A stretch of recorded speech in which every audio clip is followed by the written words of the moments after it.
Якутский республиканский центр по профилактике и борьбе со СПИДом совместно с Якутским республиканским кожно-венерологическим диспансером и Управлением по контролю за оборотом наркотиков МВД Республики Саха-Якутия провели профилактический выезд в Намский улус. Для студентов Намского педагогического колледжа в рамках всероссийской акции «Стоп ВИЧ-СПИД» провели лекции и беседы на тему профилактики венерических, дерматовенерологических заболеваний и профилактики незаконного оборота наркотиков. Любой желающий мог сдать анализ и узнать результат.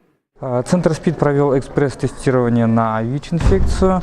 Результат был готов через 10-15 минут. Всего прошло тестирование 76 преподавателей и студентов колледжа. Кроме этого, КВД провели микрореакцию РВ-анализ на сифилис. Прошло свыше 60 человек обследования, все анализы тоже отрицательные.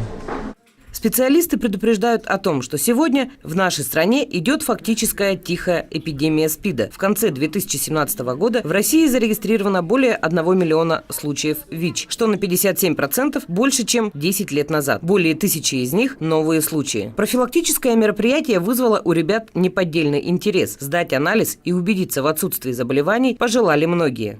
Только что побывал на очень интересной лекции. Узнал очень много нового про кожные заболевания, по уголовно-административные законы. Молодежь, нельзя употреблять наркотики. Намский педколледж за ЗОЖ! Вокруг таких заболеваний, как СПИД, ходит немало мифов. Если у вас возникли вопросы, рекомендуем обратиться в Якутский республиканский центр по профилактике и борьбе со СПИДом по адресу город Якутск, улица Стадухина, 81/1, где опытные специалисты окажут вам необходимую помощь. Помните, чтобы не стать жертвой ВИЧ-СПИДа, строго соблюдайте правила профилактики. Многое зависит от каждого из нас. Берегите свое здоровье.